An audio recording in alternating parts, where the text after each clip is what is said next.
Thank you very much. We've now got a session with some of our Cambridge residents are going to join us. And first is Teresa Tilley. I see you're on. We're also going to have,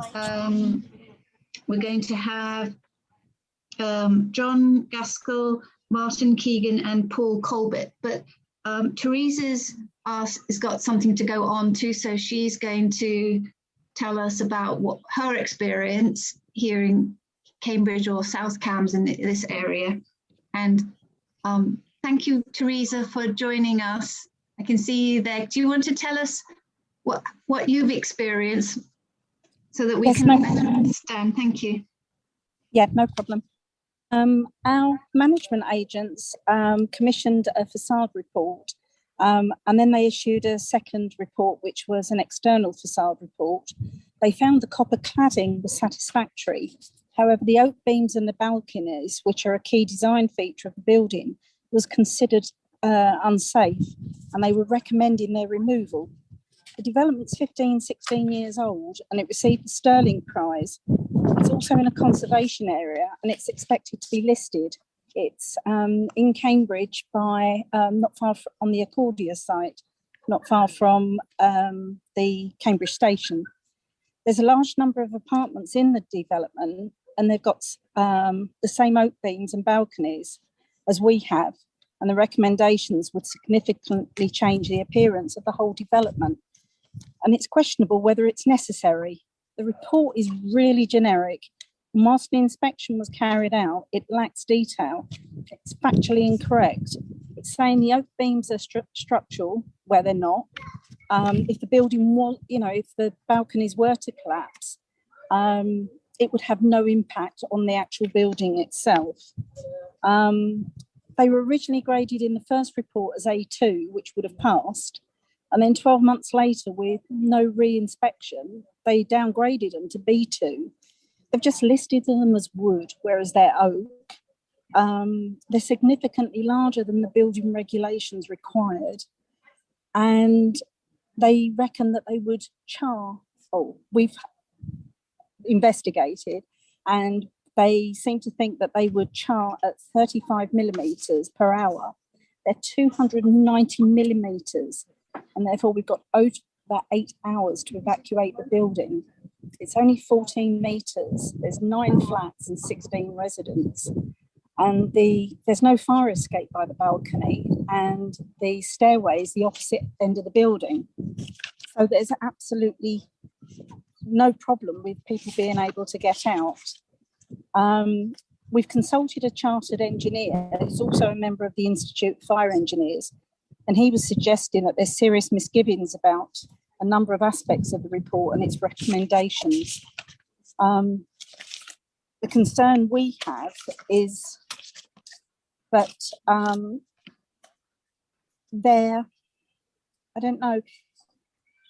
the issue now is that with the new government guidance, whether the management agents are prepared to adopt a more proportionate and less risk-adverse approach. The building has never actually been declared a fire risk. So we're not actually sure why they're insisting that we take down the whole back of the building. The whole report just doesn't make sense. Stack up. We've got a Zoom meeting with management agents on the 9th of August, and we're looking really for any sort of advice we can be given as to how we approach it, really. Because we're trying to avoid the costly removal of something that really is a beautiful building. Teresa, thank you so much. Thank you for making time to come here. It's interesting. It seemed to make a difference that you could all get together to talk about this, and you seem to make progress as a group. Well, we've actually formed a leaseholders association so that we can, as a group, discuss and challenge the report that's been issued. But the management agent was instructed by the freeholder to do the report, and they're already talking about trying to do the remedial action. And it's interesting because the person that, the company that produced the report is in partnership with the company that they're recommended to do the remedial work. So cynicism kind of creeps in a little bit, really. Well, thank you so much. Please forgive me, Teresa. I had to take a phone call at the beginning of if you'll trust us, could you give me the street address of where you live? Yeah, it's Kingfisher Way, Cambridge. So it's right. CB2 8EN. Yes, there's gardens and ways. So thank you very much. Yeah, thank you. Thank you very much. If I can just say something before Teresa goes. On Wednesday, the government announced some changes for under 18 metre buildings. And it's very unclear what happens to buildings where fire safety defects have already been discovered and what the next steps are. But what I would say is that potentially your situation could change in the near future in terms of EWS1 forms and the need for remediation. Thank you. Thank you. Yeah, thank you, Teresa, and thank you, Alex. We'll put that. We'll make sure Alex's comments go into the report. Thank you, Teresa. Should we Lovely. Thank you very much. Thank you very, very much. We have John. Are you here? And then I think after John, Paul's going to talk to us, and then Martin after that. So, John. Good afternoon, Katie, and afternoon, everybody. Thank you for inviting me to take part. So, just very briefly, my name's John Gaskell. I set up a lobby organisation called Home Buyers Fight Back, and that was in response to having had a poor experience buying a new build property in South Cambridgeshire.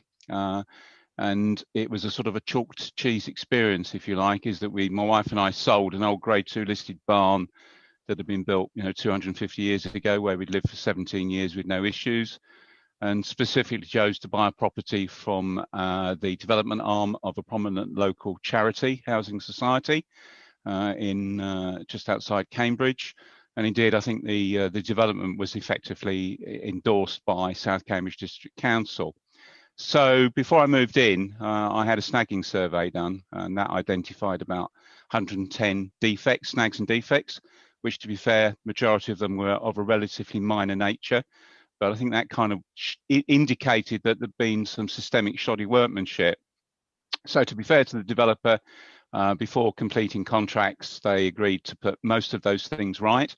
So we moved in, but unfortunately, of course, when you move into a property, it's only really then, even though you might have had a survey, that the real more deeper rooted issues start to manifest.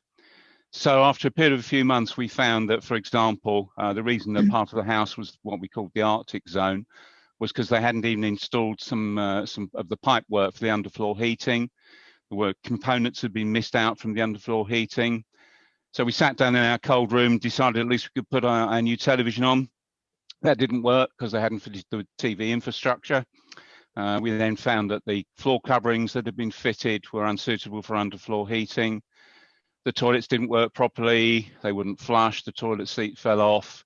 And we were in a pretty damn miserable situation. So we actually went on holiday for our first Christmas and New Year, just to get some peace, really, and some warmth. And we came back, and I continued to find other issues and effectively became my own amateur clerk of the works.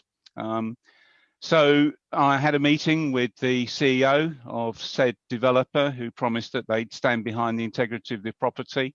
That was a kind of a handing the keys back type moment. And to a degree, they did start to put things right, but it's proven to be a torturous battle. So I actually got a house scan to come in and do some more deeper seated investigations. So we had thermal imaging cameras in.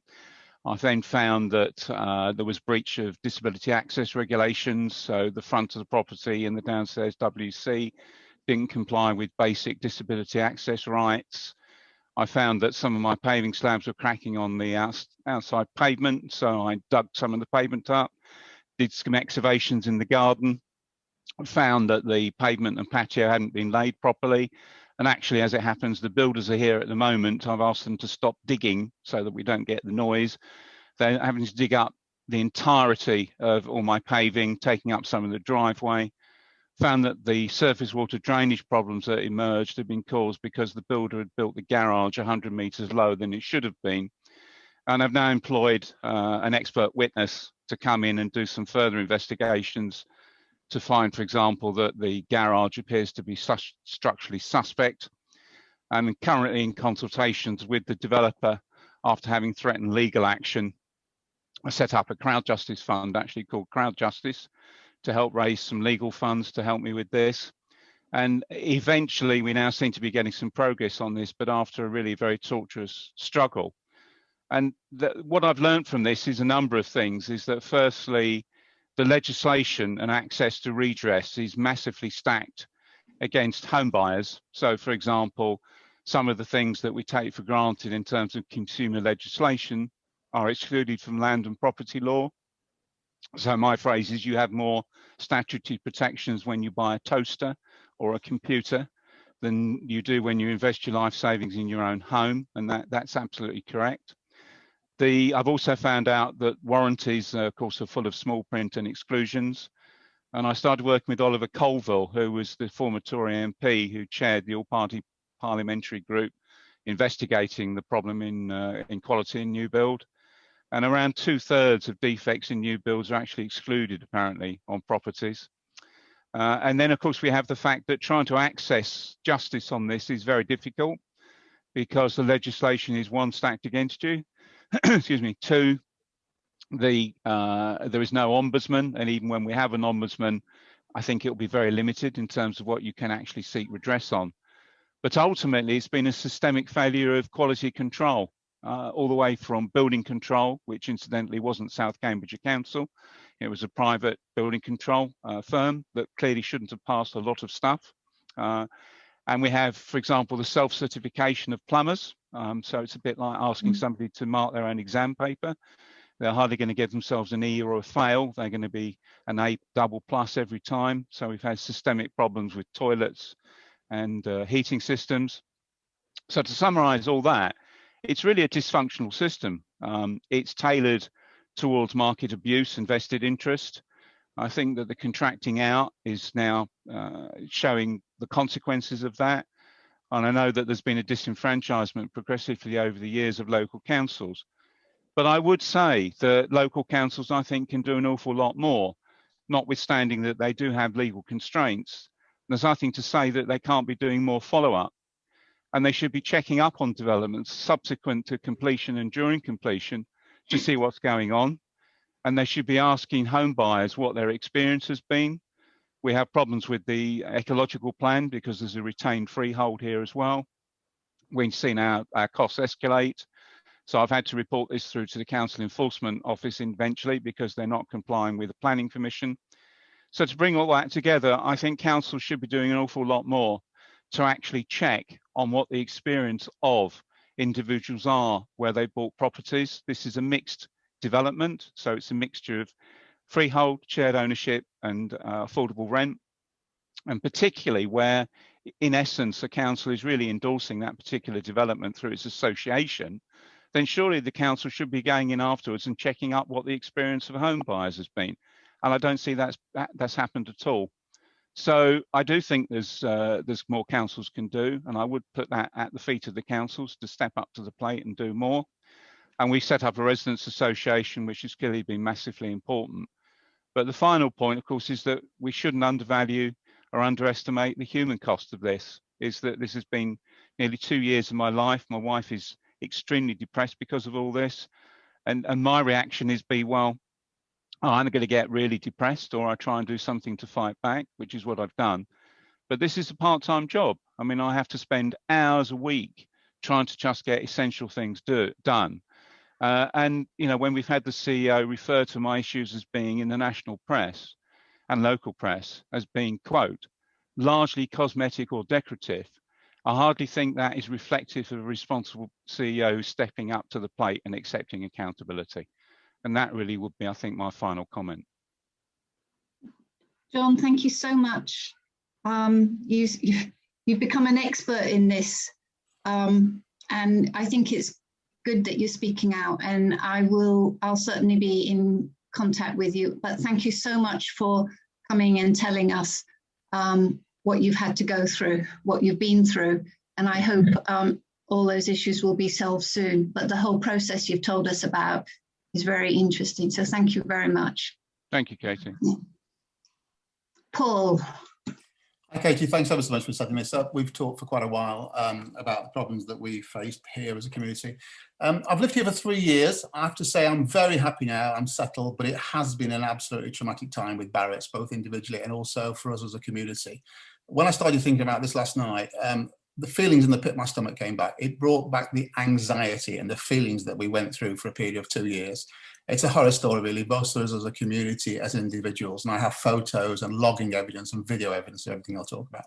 The background is useful because we sold some land 4 years before we moved here, and we had 1 of 5 houses built. So we had experience of building relatively early before we moved here.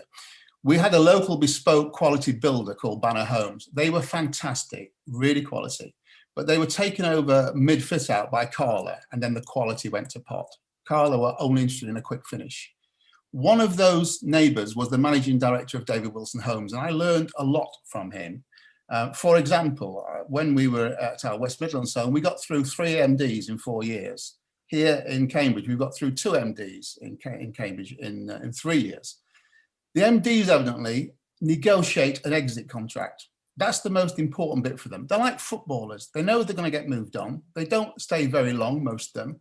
And so all they care about, I'm told, by a former MD is they negotiate that exit contract because it's worth a lot of money to them. Barrett really pressurised us with a sale with various threats about losing our plot, just giving us 4 weeks to sell our own property, which we achieved. And we said that we wanted a snagger, but they tried to do everything to stop us having a snagger. The builder didn't snag well. They said it's a waste of money and all that sort of stuff. Harry, who we saw earlier, he snagged 50 odd pages for us, 120 items, but even he didn't get to the bottom of it all, inevitably in a 3-hour visit. The word on the streets by tradesmen is that the idea that Barrett's look after you well for 8 weeks, and this is probably the same with most developers, because that's when you get your first NHBC letter asking you about the quality. That's what they care about. They want their 5-star ratings based on that. And the only other one you get is after 2 years. Once they've had that initial feedback from people and they've given you a close look and they've been helping you a lot, really you fall down the list is what I found. I made arrangements to have a weekly meeting at 11 o'clock with my site manager. Things didn't happen. I raised it to the construction director level. They put stumbling blocks in my way, and then to the MD, and it's only then when things eventually got done. My previous MD had said to me, you know, the most important thing is MDs don't want to hear about problems. They want to hear about successful things and they want to raise money. Now, we knew that we'd bought a box specifically for ourselves because we were going to upgrade it to the same quality of the house we'd built previously. And I expected that box itself to be built properly, with door frames square and in good conditions. They weren't. Floors weren't laid correctly. Windows weren't fitted correctly. The list goes on and on. We replaced electrics and plumbing ourselves. We found electrical sockets where the wiring had fused. It was reconnected. Bathroom sinks held on by scaffold boards. Plumbing that was not only connected, leading to leaks. Our water, gas and electric had been swapped with our neighbours. We found out that was the case. They would never have known. Our neighbours' solar panels weren't connected and still not have been connected. It took us 18 months to have ours connected, which was a nightmare. There was absolutely no care with installation of switches and light strips, which often held on with 1 screw and mastic. The consumer unit was incorrectly labelled. And this was all pre-COVID with no real excuses for bad and sloppy workmanship.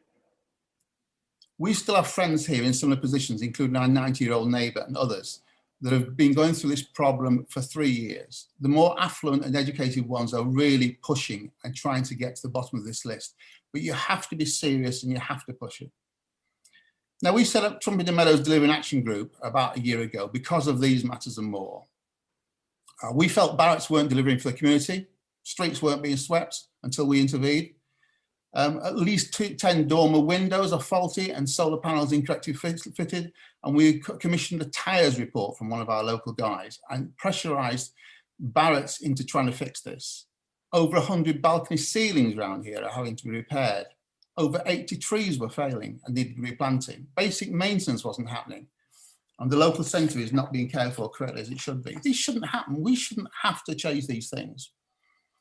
We've now got a digital mapping system that has got over 100 things that need fixing by Barrett's. Over 18 lights weren't working as we came into the winter. 2 main lights in the local centre weren't initially collected at all with a power feed connecting to them. 1 light had been on in the development for 5 years and reported 2 or 3 times and never done it. So now we've got a group of over 80 residents of us fighting for this. We found also that some of the solar panels were facing the wrong way on some of the developments, so they couldn't possibly have worked. And also we had problems with the bike stores, which again, we don't think was fit for purpose. There's no apparent comeback to the developers and builders because no money is held back until the purchasers are content. This has to change. The south entry into Trumping Meadows hasn't yet opened, about 5 years late, and will not open until at least 2023. It's causing severe problems, but is due apparently to the contract with the developers not being tight enough. They've built the infrastructure, but the contract did not stipulate that they had to connect it as part of it. Don't get me started on empty shops. You can't build a community this way, and we need council support for this to be filled. But also, I think that local residents should have input to things such as the artworks, so we actually can decide ourselves what we want, not being forced with £140,000 worth of a pile of bricks in a local centre that some of us don't think are right. We don't think the HBC warranty is fit for purpose either. So we're gradually getting there, but I really would not want to go through this process again. But we are starting to build a great community, and that's what's made the difference, getting people together.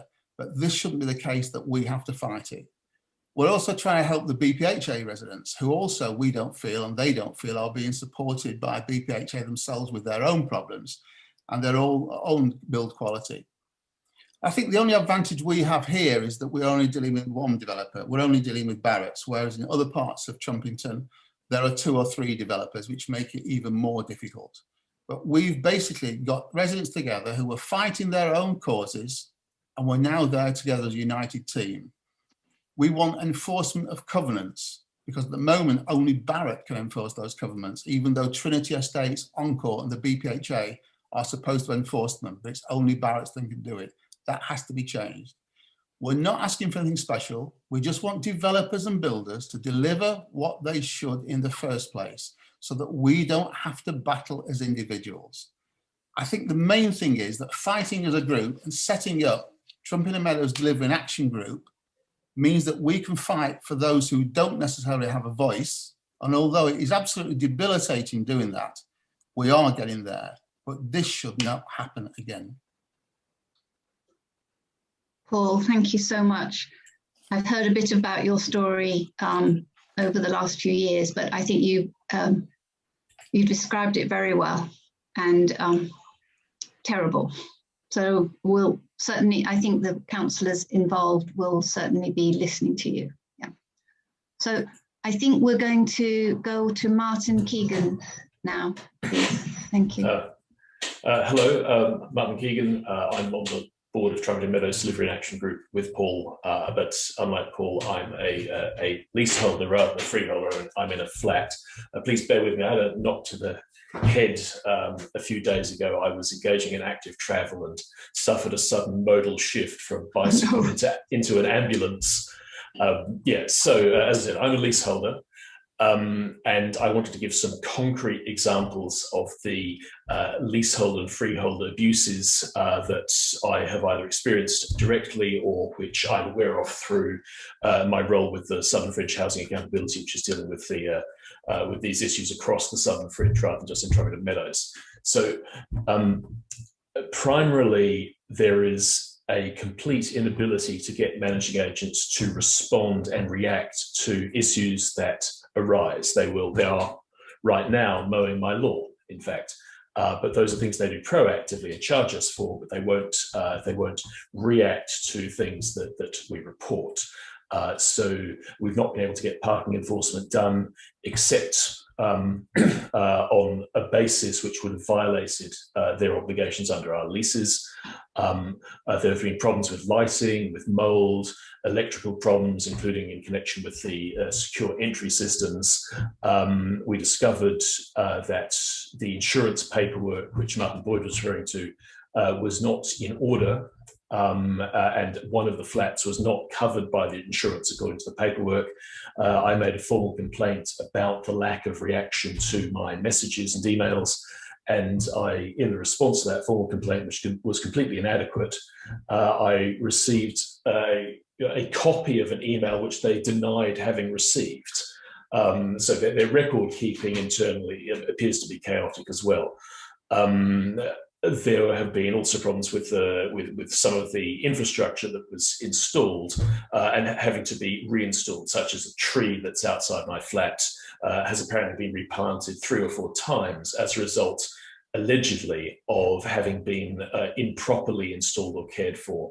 And the problem is that having an unaccountable managing agent incentivizes, as far as I can see, poor quality installation and builds at the outset, because the remediation can be financed via the unaccountable service charges. So what the root of this unaccountability is the lack of ability on the part of residents, leaseholders and freeholders, to appoint a new managing agent. And the reason for that is that the legislation and the court decisions about it are inadequate. There is formally a right to appoint new managers if you're a block of flats, but that cannot be exercised in practice if that block of flats shares infrastructure with a broader estate. Similarly, if you're in Paul's position and you're a freeholder or fleasehold, as Mr. Boyd refers to it, and you have a managing agent embedded in your covenants, you don't have any rights at all to inspect service accounts or to appoint a new manager. And so the results of that situation is that you inherently must pay a premium, which is the amount above what you'd pay because you can't choose a different agent. So this lack of accountability causes all sorts of problems of the types that we've heard. And what effectively is going on here is the creation of a new layer of government. The government of this estate is not, a local government in the sense that you councillors would understand it. It's effectively a new type of government which combines the worst features of public and private sector. It's exempt from competition laws, exempt from consumer protection, like the public sector, but it's also exempt from elections, the right of participation, transparency, and freedom of information, like the private sector. It leads to utter misery on the part of residents. It should be banned both by Parliament and any planning conditions that you can impose on future developments should prevent any kind of situation where residents cannot appoint their own managing agents for any reason whatsoever. Thank you very much.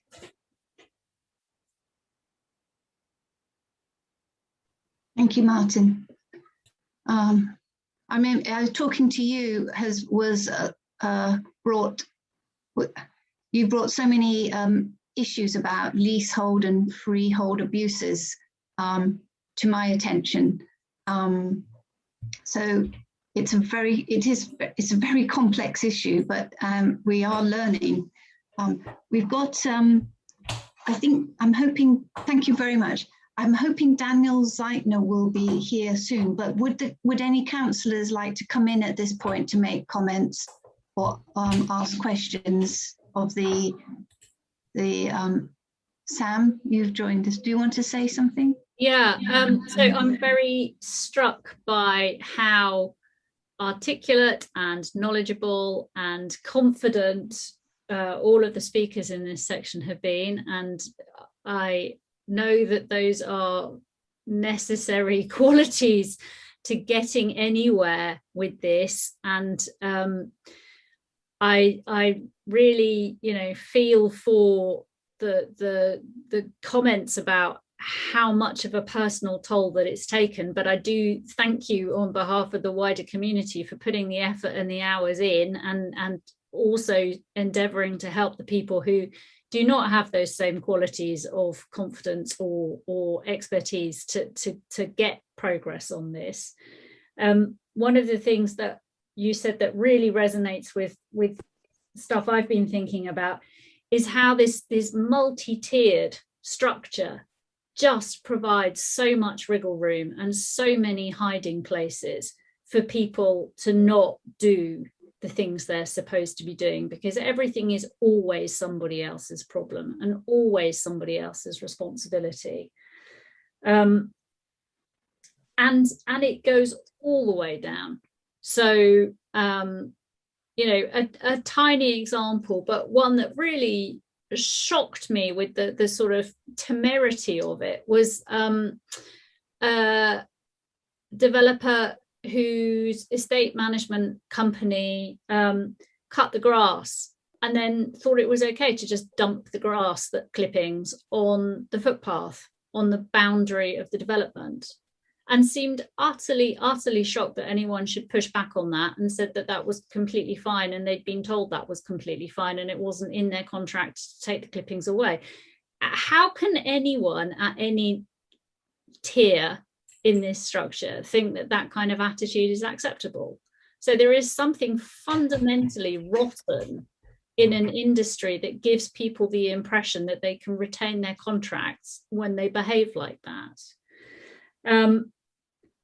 I thought the mention of housing associations being no better than anybody else in this is interesting. I'm working with a family at the moment who are in a shared ownership property with a housing association and want to complete the purchase, and the housing association are being utterly obstructive in agreeing valuations. This family are now, I think, on their 4th time of having to get a valuation to try and complete this transaction, just because the housing association is moving so slowly and being so unhelpful. I think the idea of proper post-occupancy surveys by the council is a great one. And I hear what you say about the sort of collective efficacy effect of you all having to come together and group with your neighbours to try and make progress. I think it's tremendously sad that you're having to expend all that time and effort in order to fight negative things, rather than coming together as a community to celebrate the positive aspects of creating a new place together. And that alone ought to spur us all on to try and do better in future. So thank you very much for everything you've told us. Thank you, Sam. I think we've got Daniel Zeitner.